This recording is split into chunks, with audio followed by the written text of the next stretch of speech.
Mas então, olha, estamos muito felizes de ter vocês aqui. A nossa família está aumentando, né? Que bom, né? Eu acho que semana passada eu escrevi alguma coisa assim, né? Fazer a nossa família aumentar. E que alegria ter aqui gente nova. Sejam bem-vindos, né? Aqui é a casa de Deus, ou parte da casa de Deus, né? Então todos são bem-vindos, né? E que bom que a comida deu, ainda tem boa, ainda tem boa, graças a Deus. Aqui quem quiser trazer alguma coisinha, fica livre, se senta livre em trazer, aqui a gente aproveita, valoriza tudo, né? E a gente aprende novas receitas, né? Nós estamos muito contentes. Nós estamos contentes pela presença dos nossos amigos ali que chegam por primeira vez hoje. Sejam bem-vindos. E também temos algumas famílias que vieram na semana passada, né? Por primeira vez, né? Já estão aqui, são da nossa família.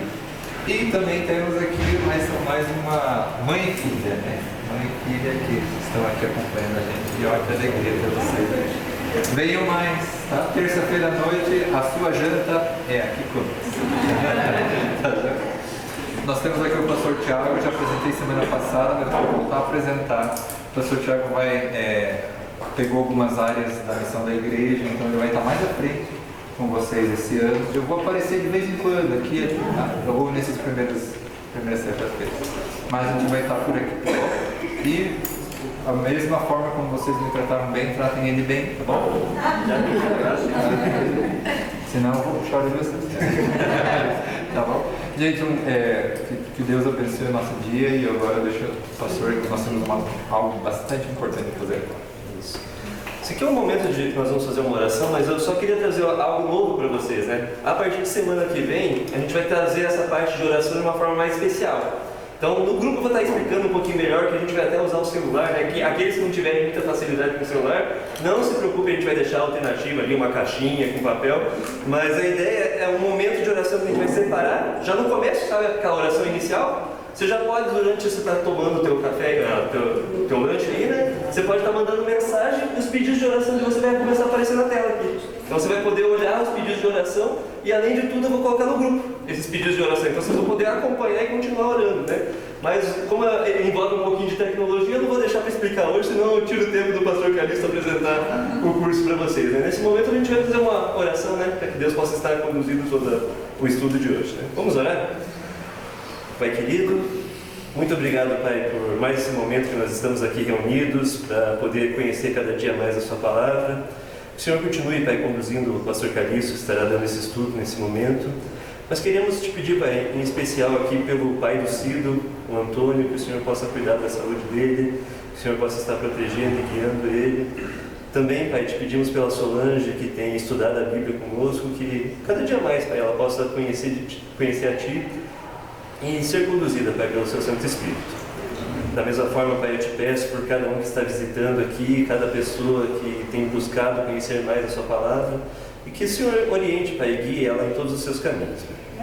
Que nos dê, Pai, a saúde, nos dê a força, nos dê a vontade de separarmos, Pai, esses tempos que temos para estar em contato com a Sua Palavra. Que o Senhor continue conduzindo nós e que o Teu Santo Espírito nos abra a mente, abra o entendimento para compreender as Suas Sagradas Escrituras nessa noite.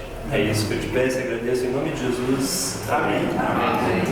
Boa noite a todos vocês. Boa noite. Você poderia cumprimentar seu irmão e dizer, bom ter você aqui? Faça isso, irmão. Faça isso.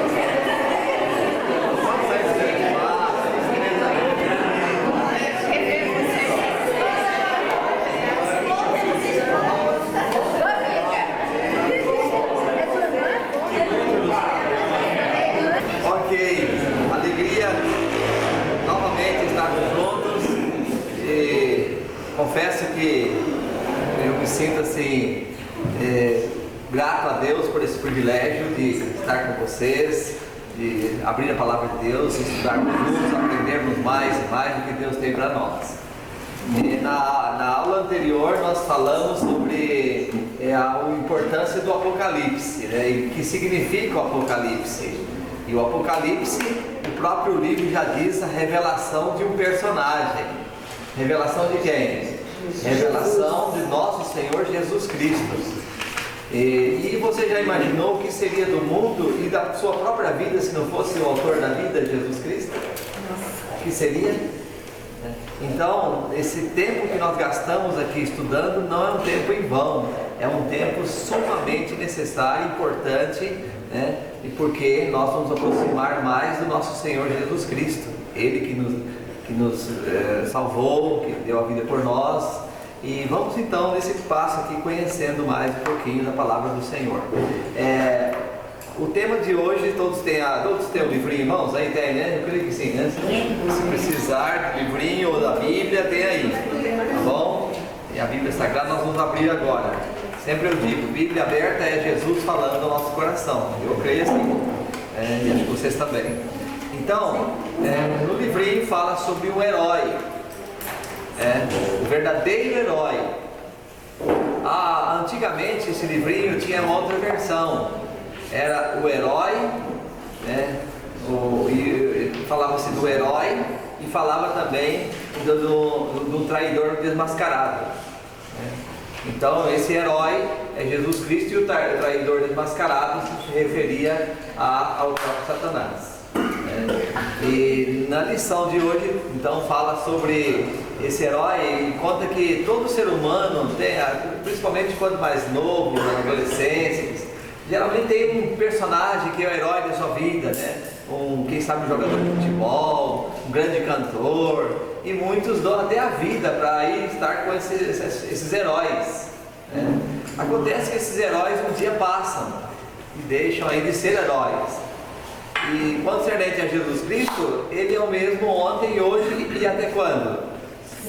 Sempre, eternamente, né? Hebreus capítulo 13, verso 8 fala: Jesus Cristo é o mesmo ontem, hoje e eternamente.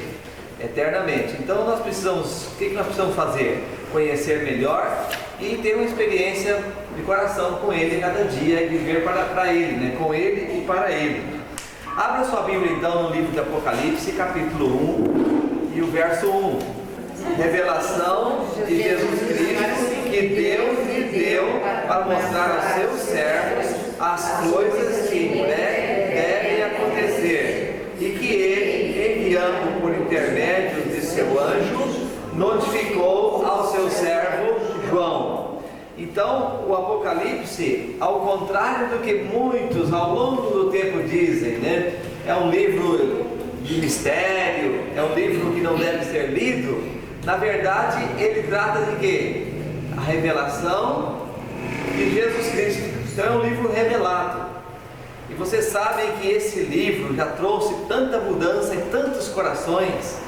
Inclusive no período da Renascença, chegando ali no século passado, 1800 e pouco, tal, um grande despertamento ocorreu em várias partes do mundo, porque passaram a estudar o livro de Daniel e o Apocalipse.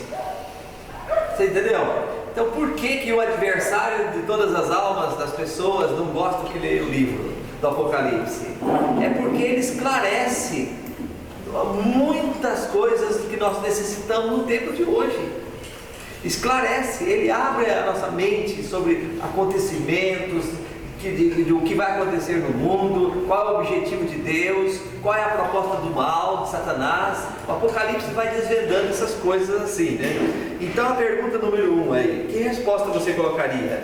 Quem é o centro da revelação do Apocalipse? Jesus. Então pode escrever aí, Jesus Cristo. Agora está chamando aí a nossa atenção para o capítulo 1, verso 13 a 18.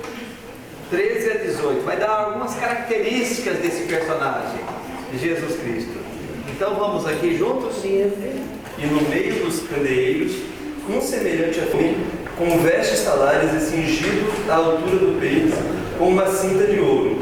A sua cabeça e cabelos eram brancos como a alva lã, como a neve, olhos como chama de fogo, os pés semelhantes a de bronze polido, como que refinado numa fornalha, a voz como voz de muitas águas. Tinha na mão direita 7 estrelas e na boca saía-lhe uma afiada espada de 2 gumes. O seu rosto brilhava como o sol na sua força. Muito bem. Então, que características, entre essas aqui, quais que você destacaria de Jesus Cristo? Está aqui, tá para você colocar aí um F ou falso, o F ou V, não sei, um V ou F, né? Ele tinha roupas compridas, esse personagem apareceu para João com a roupagem comprida? Sim ou não? Sim. Tinha cabelos brancos como a lã? Sim. Também, né? Voz como voz de muitas águas? Sim. Também, né? Cinto de prata? Não?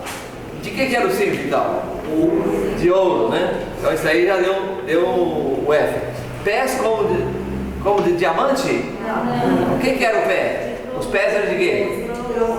Bronze, com latão reluzente, né? Diz aí, também com bronze. O rosto era brilhante como o sol? Sim. Sim, também, né? Então era um personagem bastante glorioso que apareceu a João e já havia aparecido para quem? No passado. O profeta Daniel viu também esse grande personagem. E agora aqui aparece novamente para João. A semana passada eu dei um destaque a esse capítulo 5, verso 1 a 4. Mas vamos ver de novo. Você abre a sua Bíblia aí no capítulo 5 agora, dos versos 1 até o 4.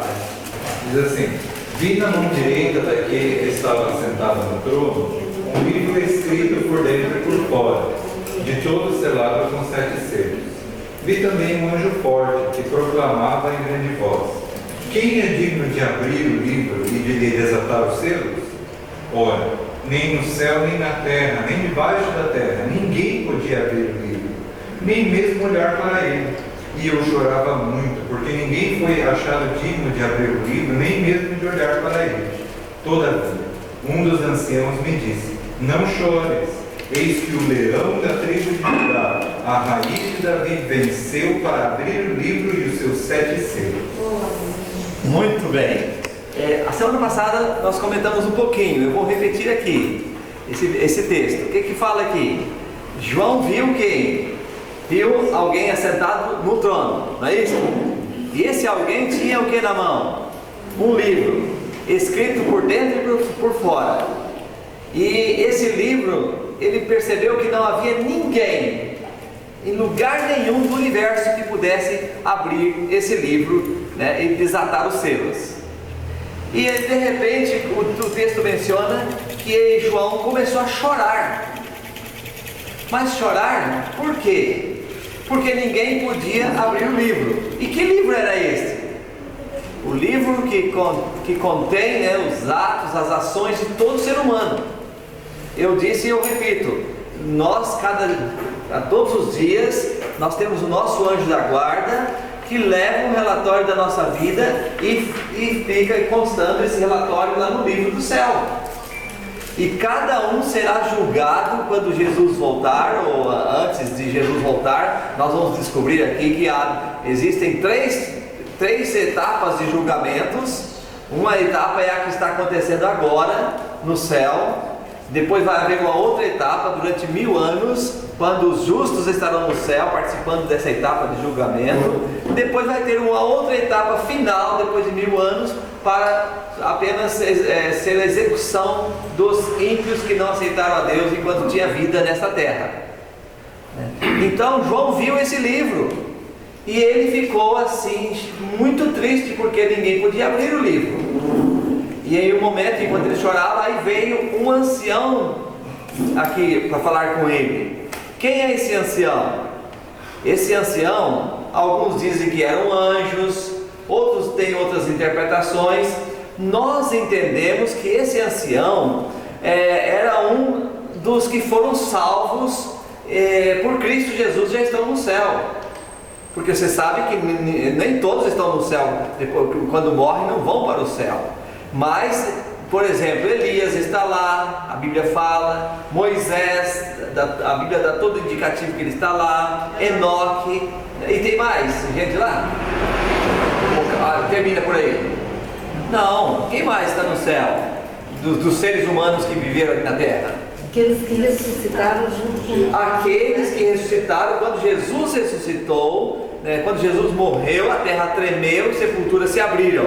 E quando Jesus então ressuscitou, aqueles mortos, muitos mortos, que eram pessoas que serviram a Deus, ressuscitaram também e apareceram na cidade. Não dá o número, mas foram muitos mortos. A Bíblia fala que foram muitos que ressuscitaram. E eles apareceram na cidade. E eu até imagino que talvez os habitantes de Jerusalém pudessem perguntar: quem é esse grupo? Quem serão? Quem são eles? E aí de repente pergunta pessoalmente: e você? Quem você é? É estranho aqui no bairro, na região? Não, eu faço parte dos que ressuscitaram, porque Jesus, o nosso Salvador, saiu da sepultura agora. E nós estamos aqui. E esses foram levados para o céu. Então desses 24 estão lá como anciãos, estão participando do coro celestial, estão com Deus lá vivendo, não vão se perder mais. E um deles então, que experimentaram o poder da cruz de Cristo, veio para falar com João, que é alguém como ele, e veio confortá-lo. Ô João, por que você está chorando? Não. Aí ele fala assim: o leão da tribo de Judá, ele venceu, e ele então é digno de abrir o livro. Você sabe que o leão é o rei da selva, não é? Sim. E Jesus é o rei do universo, porque não há quem seja superior a ele.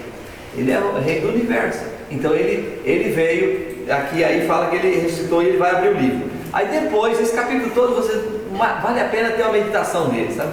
Porque mais à frente você vê que aparece um quarteto. Aqui no capítulo 4 já fala do quarteto celestial que louva a Deus lá no trono. Depois aparece um grupo dos 24 anciãos que aparece ali, é um conjunto musical, quem sabe, né? E depois aparece o coral que é composto de toda a multidão grande. Aí oferece homenagem, honra e glória ao Cordeiro, a Jesus Cristo. É muito interessante aqui. Então João agora é confortado. Aparece o leão e João ficou curioso: eu quero saber quem é esse leão. Será que é aquele que andou comigo aqui na terra?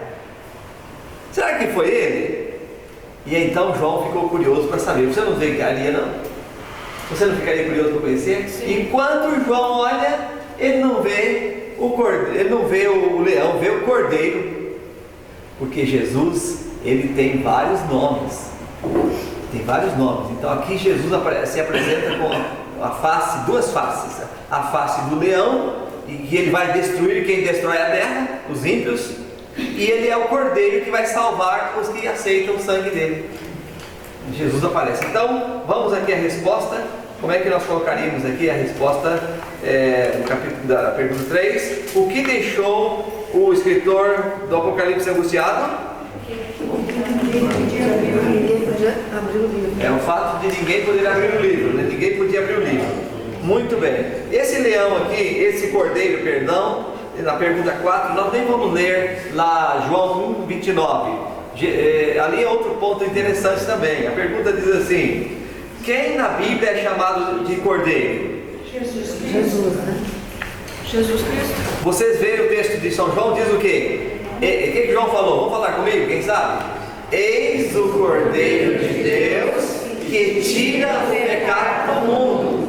Em que momento João Batista fez essa declaração? Jesus, alguns dizem que ele estava vindo do deserto da tentação. Depois de cansado, 40 dias em jejum, Jesus passa por perto. Vocês estão me entendendo? Olha, Jesus passa por perto de João, de perto de João e dos seus discípulos, e aí João para tudo o que estava fazendo e aponta: olha ali, ó, está vindo ali. Quem é que está vindo? Olha o cordeiro vindo ali. Ele é o cordeiro que tira o pecado do mundo. Aí os discípulos de João olharam: é ele, então vamos andar com ele, ué. Vai, João permitiu, os discípulos foram andar com Jesus. Aí andando com Jesus, de repente não tinha o que falar, né? Não sabia o que falar. Aí Jesus perguntou: o que vocês estão buscando? E eles não sabiam a resposta, disseram assim: Jesus, onde é que o senhor mora? Aí Jesus falou assim: vem comigo, vamos, vem ver. Aí eles andaram, foram com Jesus. E eles ficaram tão encantados com aquele encontro com Jesus, ter ido à casa de Jesus, tão encantados, que o Felipe chegou para um amigo dele e disse: Ô Natanael, eu tenho uma novidade para você, Natanael. Irmãos, quando você está cheio de Jesus, você vai contar para os outros. Natanael, eu tenho uma novidade para você. Qual é a novidade? Fala. Nós achamos aquele que diz as profecias que viria o Messias. Nós encontramos ele, nós fomos na casa dele e começou a conversar. Aí, onde é que ele mora? Olha, ele é de Nazaré. Nazaré? Tem alguma coisa boa que vem de lá? Aí Filipe falou: vem, prova, vem, você conhece, vem. Aí Jesus teve um encontro com o pessoal lá e Natanael aparece lá meio desconfiado, né? Que judeu é desconfiado do lado, né? Aí ele como judeu assim, olha, e Jesus conversando com todo mundo e ele ali só observando Jesus. Aí Jesus olha para Natanael e fala assim: eis um israelita em quem não há dolo. Aí Natanael não aguentou. Como é que o senhor me conhece? O senhor está falando que não tem dolo? O senhor me conhece por acaso? Aí Jesus só falou assim: Natanael, antes que Filipe te chamasse, eu lhe vi debaixo da figueira. Só isso aí que Jesus falou. Natanael falou assim: Deus, o Senhor é Deus, como é que pode isso? Mas qual a novidade de estar debaixo da figueira? A figueira era o lugar onde as pessoas oravam. E lá Natanael estava estudando e orando, buscando, querendo saber quem era o Messias que ia chegar. E quando Jesus falou que eu lhe vi debaixo da figueira, ele falou assim: nossa, eu estava estudando a seu respeito, Senhor Jesus. Aí Natanael ficou maravilhado e Jesus disse: você está maravilhado? Coisas maiores você verá. Quem anda com Jesus sempre tem novidade, não é verdade? Não é certo? Então, nesse contexto que entrou, eis o Cordeiro que tira os pecados do mundo. Você sabe muito bem, nós estamos aqui conversando com pessoas religiosas, pessoas cristãs, e você sabe muito bem que nós perdemos muito quando não andamos mais assim com profundidade com esse maravilhoso Jesus. Você concorda? Né? Nós precisamos intensificar nossa experiência com Deus nesse tempo final, para não sermos surpreendidos com aspectos negativos que a vida impõe a nós. Você concorda? Isso faz sentido. Então, o Cordeiro é Jesus Cristo. Agora, Apocalipse 5, 7 a 10. Quem foi o único do universo considerado digno de abrir o misterioso livro selado? Veio, pois, e tomou o livro da mão direita daquele que estava sentado no trono. E quando tomou o livro, os 4 seres viventes e os 24 anciões prostraram-se diante do Cordeiro, tendo cada um deles uma harpa e taças de ouro cheias de incenso, que são as orações dos santos, e entoavam um novo cântico, dizendo: digno és de tomar o livro e de abrir-lhes os selos, porque foste morto e com o teu sangue comprastes para Deus os que procedem de toda a tribo, língua, povo e nação. E para o nosso Deus o constituísse reino e sacerdotes e reinarão sobre a terra. Amém? Amém. Amém. Então, aqui está claro que Jesus Cristo é o único digno de quê? De abrir o livro, de ler o que está no livro. Agora eu vou antecipar um pouquinho o que vocês vão ver com mais amplitude lá na frente. Eu disse aqui que Jesus Cristo, hoje, Ele está fazendo o que no céu? Eu não disse, mas eu disse que há um julgamento, né? Então hoje, Jesus Cristo está no céu, fazendo o quê? Intercedeu por Intercedendo. Desde que Ele subiu para o céu, após a sua ressurreição, Ele continua, faz um trabalho lá como se fosse um sacerdote, ou seja, em outras palavras, como advogado. Ele intercede por nós. O Espírito Santo também?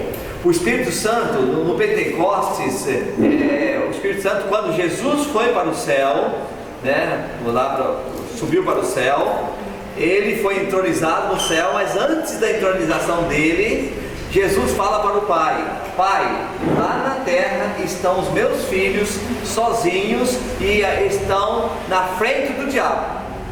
Estou dizendo aqui nas minhas palavras. Eles estão frente a frente com o diabo e eles estão precisando de alguém para amparar, para ajudar. E o Pai envia o teu Espírito Santo. E o Espírito Santo foi enviado para a terra no Pentecostes de uma forma mais plena, porque antes do Pentecostes o Espírito Santo já vinha esporadicamente à terra, mas no Pentecostes ele assumiu a igreja. E quando ele vai abandonar a igreja ou vai deixar a igreja? Quando Jesus sair do... Somente quando ele entregar para Jesus a igreja de volta no retorno de Cristo.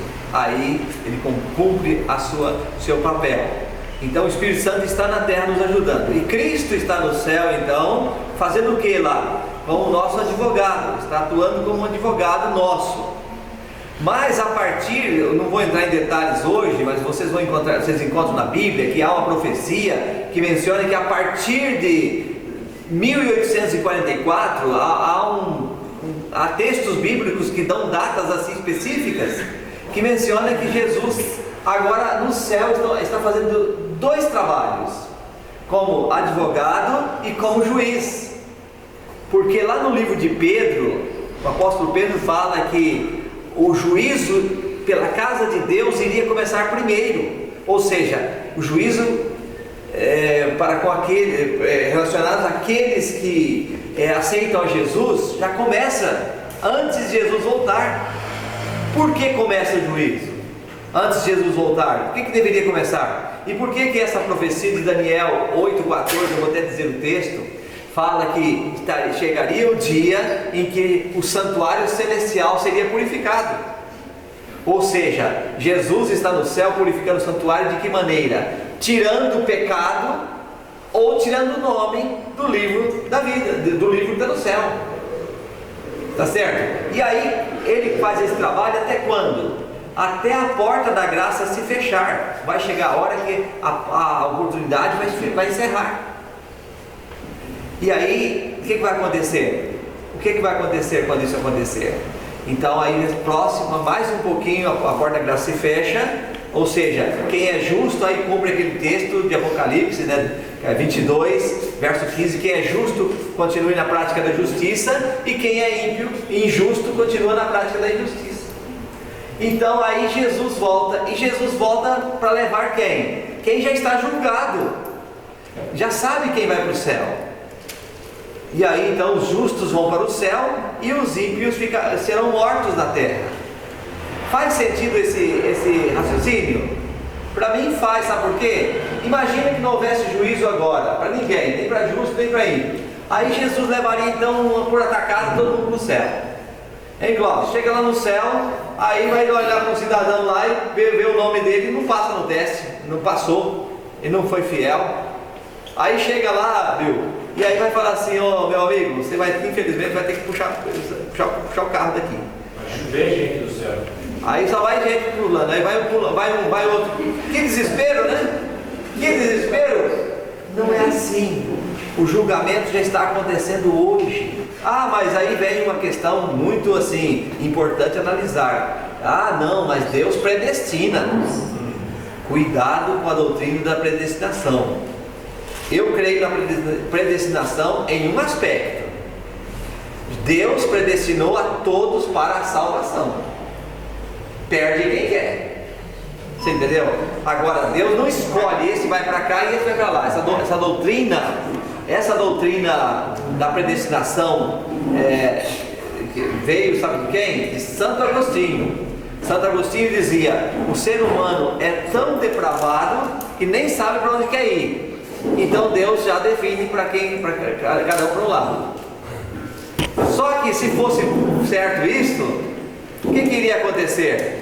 Então, é certo isso? Aí eu pergunto: quer dizer que lá no céu alguém vai ter o direito de dizer assim: Senhor Deus, tanto que eu queria dar nesse lugar, mas o Senhor não me quis aqui?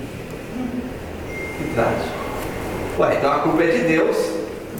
Mas isso não pode existir, a culpa não é de Deus. Deus, na sua onisciência, Ele passou a responsabilidade da salvação para o ser humano. E o ser humano, então, por isso que a Bíblia fala: quem crer e for o quê? Batizado. Então, quem crer, parte de quem? Da pessoa. Hebreus 3,14: vós sois participantes de Cristo, se mantiverdes firmes até o fim, com aquela esperança que tinha no início. Então, não é predestinação, é o livre-arbítrio. É a liberdade com as suas consequências que cada um tem. Vocês estão entendendo? Então, eu estou passando rápido, é um estudo que demoraria muito só falar sobre predestinação. Mas eu estou falando aqui e tem gente levantando a mão e eu esqueci. Desculpa, meu irmão. Pastor, eu acho que tem um verso da Bíblia que está dentro do contexto, dentro da sua fala.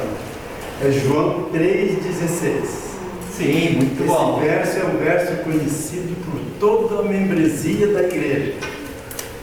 Veja só, porque Deus amou o mundo de tal maneira que deu seu Filho unigênito, para que todo aquele que nele crê não pereça, mas tenha vida eterna. Exatamente. Então, quem é? O que diz o texto? Que todo aquele que crê. Então, é a pessoa que decide. Por outro lado, também não podemos ser tão inocentes, né? Alguns dizem assim, mas eu creio. Aí você, como repórter, sai aí como repórter na rua perguntando, você crê em Deus? Você crê em Deus? Quantos vão dizer que sim? Muitos. E depois você pergunta, você guarda os mandamentos? Você guarda os mandamentos? Você faz a vontade de Deus? Não precisa. Não precisa? Quem falou que não precisa? Deus não falou isso. Deus falou assim, se me amais, guardareis os meus mandamentos. Então é você que decide. Sim, tem esse condicional aqui. Por isso que eu gosto, eu já citei, sempre eu repito, São João 14:21. Lá fala, aquele que tem os meus mandamentos e os guarda. Esse é o que me ama, o resto é conversa fiada. Conversa fiada eu estou sempre mas em outras palavras é isso, porque lá fala assim, esse é o que me ama. E aquele que me ama será amado do meu Pai, e eu virei, me manifestarei para ele.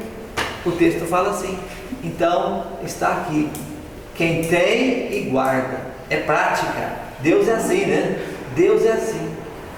Filhinhos, não ameis de palavras, ameis de fato e de verdade. É como um casamento, né? Como um casamento, um amor que corresponde, na verdade, que sacrifica. Isto sim. Agora o resto é conversa fiada. É ou não é? Se para seres humanos é assim, um casamento, e para Deus não é assim não? Para Deus na Bíblia sempre é assim. E até Jesus faz um deboche em forma de, não faz não, em forma-se de ironia, né? Ele fala, vocês dizem que me amam, mas não fazem o que eu vos mando, que negócio, né? Lucas 6:45 fala ali, vocês não fazem o que eu mando, então o que está acontecendo? Isso é amor? Aí ele fala assim, esse que não faz o que eu mando, é como que ele construiu a casa sobre a areia. Vem o vento e leva embora. Não tem sustentação nenhuma. Faz sentido ou não faz? Faz sentido, né? Então agora vamos para frente. Vamos para a pergunta 6, né? 6. Romanos 6:23. Vamos sair um pouquinho agora do Apocalipse para andarmos em outros textos. Romanos 6:23. A pergunta é, por que Jesus teve que encarnar como ser humano? Olha só, escute essa daqui. Satanás, depois que enganou o casal Adão e Eva, ele disse o seguinte, quem pisar o pé nessa terra não vai ficar isento do pecado. Eu tomo, eu venço a batalha. Não tem chance. Qualquer ser humano, agora eu sou dono. Eu sou dono e vou fazer o que eu quero. Aí começou a bagunçar o coreto. A morte chegou logo e um monte de coisa vocês conhecem. Mas agora então vem o texto bíblico. Olha o que fez. Então Jesus então tomou a decisão. É assim? Deus, não, eu vou lá e vamos resolver esse problema então. Porque não teria outra solução. A solução seria essa. Seria Jesus entrar em cena. E olha o que diz o texto. Romanos 6:23. Porque o salário do pecado é a morte, mas o dom gratuito de Deus é a vida eterna em Cristo Jesus, nosso Senhor. Exatamente, o texto está dizendo qual é o salário, qual é aquilo que você vai receber depois de trabalhar, seu salário, faz-me rir, né?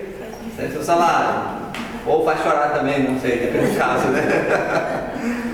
Seu salário final. Então o salário do ser humano em um momento vai chegar. Qual é o salário? No pecado que o ser humano cometeu, qual é o salário? Não tem saída, ninguém fica para semente. Ou você conhece alguém que ficou para semente?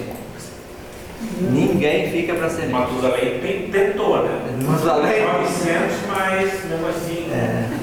Exatamente, mas Também foi. chegou a hora dele. Todos. Salário do pecado. Todos. Quantos pecaram? Todos. A Bíblia diz todos pecaram. Então todos morrem. Agora vem a parte seguinte. Mas o dom gratuito de Deus. Qual é o dom gratuito de Deus? Vida eterna. Vida eterna em Cristo Jesus. Então olha só. Salvação é pelas obras ou pela lei? Vou entrar aqui. Salvação pela graça de Deus. Pela graça de Deus. Pelas obras ou pela lei ou pela lei? Pela graça. Alguns aí tentaram responder porque eu fiz a pergunta não tão bem formulada, mas não. Pegadinha. De qualquer maneira, veja só. Há um grupo que diz que a salvação, somos salvos pela caridade. Já ouviu falar nisso? Já ouvi. Somos salvos pela caridade. Quer dizer que a caridade nos dá salvação? Não somos salvos pela caridade. Mas há um grupo maior do que esse que diz que somos salvos pela graça. E não precisamos da caridade. Também não, né? Resolve o problema? Salvos pela graça de Deus. Então vamos lá. O que diz Efésios 2, 6 a 8? Rapidinho, não precisa nem ir lá. O que lá fala? Pela graça sois salvos, mediante a fé, isso não vem de vós, é o dom de Deus, não vem das obras para que ninguém se glorie, pois somos feituras dele, criados em Cristo Jesus para as boas obras. Então as boas obras entram em cena aí, mas elas entram em cena para quê? Como resultado da graça. A graça me alcançou, me transformou, e agora então eu falo, Senhor, tudo que eu fizer será pouco por tudo que o Senhor fez por mim. Então nós aceitamos a salvação pela graça, mas não uma graça barata. É uma graça que envolve obras, envolve obediência. Vocês estão me entendendo? É isso aí? Isso. Não faz sentido? Então aquele grupo que diz, quanto mais graça, quanto mais pecado, mais graça, essa versão não é bíblica não, você concorda? É bíblico isso? Não. Nós precisamos aceitar a graça de Cristo e viver a dimensão da graça do nosso Senhor Jesus Cristo. No outro estudo que nós fizemos no anterior, nós apresentamos aqui uns passos, né? O objetivo da igreja, o objetivo do evangelho, né? Que a igreja leva ao evangelho, o evangelho leva a Jesus. Jesus dá a sua graça, a graça é porque tem pecado, por isso que tem graça, e o pecado é a transgressão da lei. Então se você tira a lei fora, aí não existe pecado. Você não vai saber o que é pecado, porque a lei está fora. E se você tira a lei, para que a graça se não tem lei? E se não tem lei, não tem graça, para que Jesus? Jesus sai fora. Se não tem Jesus, para que evangelho? O evangelho sai fora. Se não tem evangelho, para que igreja? Então sai tudo, perde todo o sentido se tirarmos a lei de Deus fora. Bom, de qualquer maneira, aqui diz então, o Jesus Cristo é um dom gratuito, né, de Cristo em conceder a todos nós a vida eterna. Né? Agora, aí um cidadão, um pastor de uma igreja protestante, um dia quis me colocar na parede. Quer dizer que você é daquele povo que é salvo pela lei? Aí eu devo dizer assim dizem aqueles que não nos conhecem. Não conhecem os ensinamentos da igreja adventista. A igreja não ensina assim. A igreja ensina que Deus primeiro tirou o povo de Israel do Egito e depois deu a lei, para mostrar o caminho da obediência. Foi assim ou não foi? Primeiro Deus, nós aceitamos esse maravilhoso Jesus, o que Ele fez, e depois que faremos? O que fazemos? Nós agora caminhamos com Ele. Aceitamos o que Ele fez por nós, o amor dele, aí nós agora vamos caminhar com Ele na estrada da vida. E aí eu cito aqui também aquela história do tempo da escravidão, né? Acho que aconteceu no período da escravidão, e parece que foi com Abraão Lincoln, lá em 1860, por aí, naquele período, né, que houve aí a escravidão e estava terminando já aquele período. E então diz que Abraão Lincoln chegou na cela onde tinha um escravo e ele disse, eu quero comprar esse escravo. Mas aquele escravo dizia, não adianta me comprar porque não vou trabalhar. Aonde eu for eu não vou trabalhar, pode pagar o que quiser, mas eu não vou trabalhar. E o Abraão Lincoln falou assim, eu quero comprar, eu vou comprar esse aqui, assim mesmo eu vou pagar o preço por você. E ele no caminho foi resmungando o tempo todo, só resmungando, não vou trabalhar, não vou trabalhar. Aí quando chegou lá no destino, o Abraão Lincoln apresentou a carta de euforia, né? Apresentou a carta dizendo, você está livre para fazer o que quer na vida, não será mais escravo de hoje, está livre. E ele então agora ficou se olhando, é verdade isso? Eu vou ter minha liberdade? Senhor, você fez isso por mim? Eu não sou indigno. Você fez isso por mim? Sim. Você não precisa trabalhar mais, fica à vontade, você é livre. E ele disse, então a partir de hoje pode pedir o que você quiser que eu vou fazer. Pode pedir, eu vou fazer. Um amor tão grande, não me conhece, mas fez tudo por mim assim, eu vou corresponder e vou fazer o máximo que eu posso. Não foi isso, não foi algo semelhante, assim, não é uma comparação do que Cristo fez por nós? O dia que você entende que Ele fez por você, você não acha pesado guardar os mandamentos, ir para a igreja, passa tudo a ser alegria, né? O coração se alegra em fazer as coisas para Deus, nada de sacrifício. E não é isso que Deus quer de nós? Quer que nós entendamos o que Ele fez por nós. Então, aqui vem agora esse detalhe, Jesus veio então à terra para alcançar o que Satanás, consertar o que Satanás estragou. E Satanás então dizia, quem pisar na terra é ferido com o pecado, é contaminado com o pecado. E então, exatamente isso, Jesus chegou, e Satanás desde o ventre da mãe de Jesus tentou matá-lo, desde o ventre de Maria, caminhou 110 quilômetros de Belém, de Nazaré até Belém, e Maria foi em cima do lombo do animal, e ali o Satanás tentou, há uma Ellen White, a autora, que fala que ele tentou fazer com que Maria abortasse a criança, o menino Jesus. Não deu certo. Com 2 anos, quando houve aquela matança de crianças, né, Herodes mandou matar, mas quem era a caça principal? Jesus. Também não conseguiu. E assim seguiu por todo o tempo. Satanás não mandou demônios somente para trabalhar contra Jesus. Ele foi ali, pessoalmente trabalhou para tentar destruir Jesus. Porque ele sabia que se Jesus vencesse, o reino dele seria extinto. E Jesus em tudo venceu. Então agora, ele, com a sua morte, seu sacrifício, ele pode alcançar quem quer. Quem quer. Os que querem, ele dá essa oportunidade. Que bacana, né? Que bacana. Agora a pergunta 7, Hebreus 4:15. Vamos para o livro de Hebreus. Porque não temos sumo sacerdote que não possa compadecer das nossas fraquezas. Antes foi ele tentado em todas as coisas, a nossa semelhança, mas sem pecado. Amém por isso. Amém. Podemos dizer um amém bem grande aí. Amém. Olha que maravilha. Ele, primeiro diz o texto, ele foi tentado em todas as coisas, né? Ah, mas não tinha televisão naquele tempo, não tinha isso. A essência da tentação tinha, sempre foi a mesma. A essência, causar no ser humano independência de Deus, né? E outras coisas do tipo. Mas Jesus Cristo, em todas as coisas, todos os aspectos que ele foi tentado, a nossa semelhança, ele foi tentado e venceu. E o texto diz, mas sem pecado. Então o pecado bateu em Jesus de fora para dentro ou de dentro para fora? Fora para dentro. E em nós, bate de que jeito? De dentro para fora. De dentro para fora só? Dos dois lados. Dos dois lados. Com Adão, então, vamos voltar a Adão. Adão lá no Éden.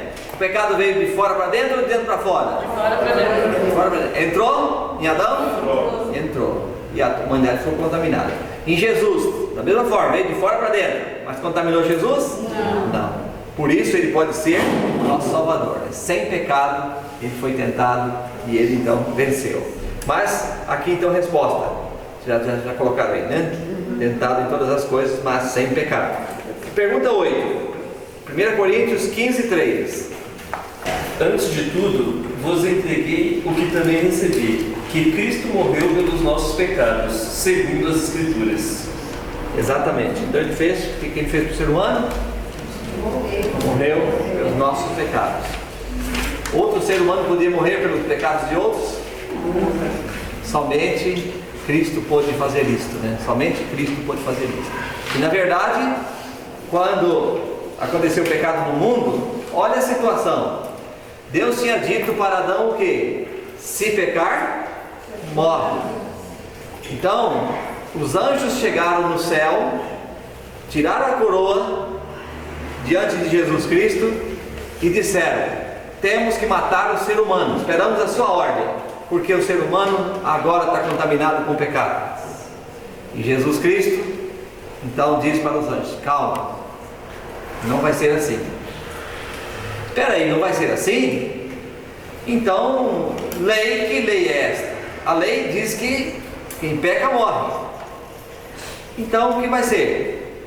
Aí Jesus disse: não, eu vou lá na terra e vou dar a minha vida para salvar o ser humano. Aí os anjos disseram: não, nós iremos em seu lugar, não faça isso. E Jesus disse o quê? Criatura não pode salvar criatura. Para salvar criatura precisa ser o Criador, e eu vou fazer isso. Então Jesus tinha 3 opções. A primeira seria o quê? Seria tudo acabar em pizza. Eu falei que foi dito que quem peca morre, não morre mais. Acabou. Tudo resolve. O que o mundo, o universo e os anjos iriam pensar de Deus se Deus fizesse isso? Que não tem palavra. Não tem palavra. É um Deus que muda, fala e não sabe o que quer. Um Deus que não precisa de lei, não precisa nada. Não tem. Você já pensou se Deus fosse assim? Um Deus que fala uma coisa e depois desfaz, muda tudo? Não. Deus um dia falou assim: olha, eu vou cuidar do ser humano, vou mandar chuva sempre. E sempre a parte de Deus está perfeita aqui na terra. Você já viu as crises, todas as crises surgindo aí? Mas a parte de Deus, água, sol, a natureza, tudo respondendo na ordem divina. E para todos, independente E para todos. de pecado. Então Deus poderia ter feito isso, ter anulado a lei. Deus poderia ter matado o ser humano. Poderia. E Deus poderia então ter vindo para salvar o ser humano. E esse caminho foi o caminho que ele optou. Que a lei é tão santa como Deus é santo. Não diz assim, Romanos 7,12? A lei é tão santa quanto Deus. Afinal, eu até pergunto algumas vezes: quem é mais antigo, a lei ou Deus? Agora ficou difícil, né? Quem é mais antigo? A lei, a Bíblia diz que a lei é um reflexo do caráter de Deus. Então, se Deus é eterno, a lei é eterna. E a Bíblia fala que a lei é eterna, porque o caráter de Deus é eterno. Você está me entendendo? Então seria: quem é mais antigo, você ou sua personalidade? Você carrega ela sempre com você, faz parte de você, tá? Né? Então assim também é a lei de Deus, tão eterna quanto o próprio Deus. Interessante, né? Mas vamos para frente. Pergunta 9, 1 João 1,9 também. E a pergunta é: o que nós devemos fazer em resposta ao sacrifício de Jesus Cristo? O que nós devemos fazer? Quem vai ler? Se confessarmos os nossos pecados, Ele é fiel e justo para nos perdoar os pecados e nos purificar de toda a injustiça. Muito bem. O que devemos fazer em resposta ao nosso sacrifício? Olha só, alguns já foram em alguns lugares aí onde tem bastante confessionários. Já? Eu até tive o privilégio de ir em Roma. Nunca vi tanta igreja quanto em Roma. Cada esquina tem uma baita de uma igreja. E cada uma tem um monte de confessionário lá, já de confessar. Resolve o problema eu ir lá confessar meus pecados? Claro que não. Para quem eu devo confessar meus pecados? Para Deus. A Deus, aquele que pode perdoar os nossos pecados, para Deus. Então, se nós confessarmos, Ele é fiel e justo para nos purificar. Só que Ele dá um ingrediente a mais. Ele purifica e anda conosco, se nós permitimos, para fazer com que nós não venhamos a pecar novamente, para transformar, dar vida transformada, purificar nossos pecados. Então isso é o que Jesus faz, né? E o que nós devemos fazer em resposta a esse sacrifício. Agora aí vem a pergunta, né? É confessar então nossos pecados. Apocalipse 19:6, penúltima pergunta da noite. Tem no seu manto e na sua coxa um nome escrito: Rei dos Reis e Senhor dos Senhores. Nem? Existem muitos nomes dados a Jesus Cristo no Apocalipse, né? Muitos. Alguns dizem que mais de 200 nomes. O primeiro, o último, o que mais? O Alfa, o Ômega, O leão, o cordeiro, Príncipe da paz. né? E aí vai seguindo. E entre tantos nomes bonitos, tem esse aqui. Qual é? Rei dos Reis, Senhor dos Senhores. Maravilhoso isso. Por isso eu gosto muito do que está escrito em Apocalipse capítulo 1 e o verso 17 e o verso 18. Nós até lemos na aula anterior que quando João sentiu que tudo estava perdido, quando a idade já tinha chegado, quando estava preso, quando nada parecia dar certo, que a igreja iria morrer, João recebe alguém batendo no ombro. E quem era? Era um amigo de 66 anos atrás. Era Jesus Cristo. E Jesus disse o que para João? Eu sou o princípio, eu sou o fim. Eu estive morto, mas eis que estou vivo pelos séculos dos séculos, e tenho chave de quê? Da morte e do inferno. Então, está na mão de Jesus Cristo. Está na mão de Jesus Cristo. E outra coisa, você não foi criado por acaso, não. Deus tem um propósito para a sua vida. Ele quer dar uma vida permanente e eterna, mesmo que passe pelo vale da morte, do sofrimento, mas Ele tem um plano especial para você. Essa é a proposta. Vamos para o último texto. Hebreus 7:25. Quem quer ler? Pastor Rafael, quer ler? Por isso também pode salvar totalmente os que por ele se chegam a Deus, vivendo sempre para interceder por eles. Existem algumas palavras que a gente tem que trabalhar com elas. Por exemplo, ali fala que Jesus vive para sempre para interceder, ou seja, Ele sempre enquanto nós durarmos, em primeiro lugar. Agora, concernente a Deus, Ele está sempre enquanto nós temos vida, Ele está intercedendo por nós. E Ele também vai estar intercedendo sempre? Não. Deus não vai interceder sempre, vai ter um dia que chega o juízo. Eu já citei aqui, não citei? Vai chegar o juízo. Então, como eu vou contar aqui e vou terminar, como aquela história de um menino que estava numa rua, numa cidadezinha bem pequena, pacata. O menino estava na rua e ali de repente veio um carro rápido e estava passando próximo um rapaz bem vestido, era um advogado. E aquele rapaz percebeu que se aquele carro, naquela velocidade, viesse, aquele carro tinha tudo para pegar o menino e matar o menino. Então, o que ele fez? Aquele cidadão advogado, jovem, saiu correndo e segurou a criança, pegou a criança. E aí, quando os pais viram aquela situação toda, a mãe correu para agradecer o advogado. Você salvou o menino, meu filho, você salvou o menino.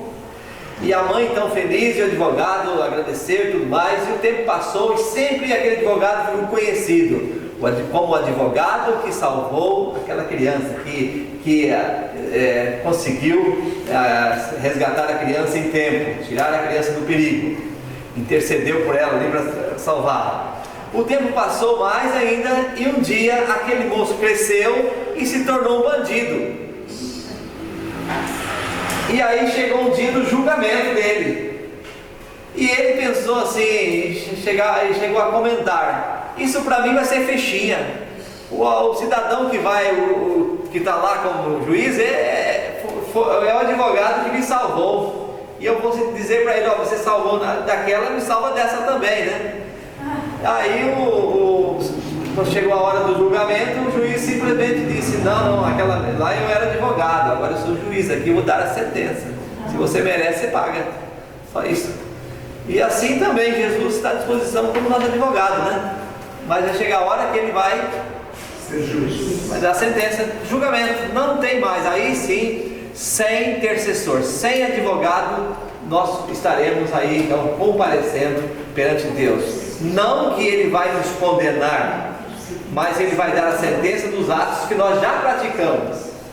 Se foi para o bem, se aceitamos e vivemos com Deus, a experiência será diferente, será positiva para a eternidade. Sendo assim, aqui vem o meu compromisso, o seu compromisso, a hora do cartório aqui, assinar o seu documento. E a pergunta, o tema é esse aqui, ó. Entendi que o personagem principal do Apocalipse é o Senhor Jesus Cristo, amém?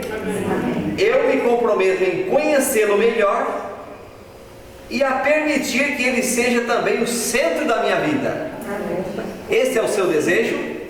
Sim. Então você pode agora colocar seu nome, sua assinatura, que seja, e a data de hoje.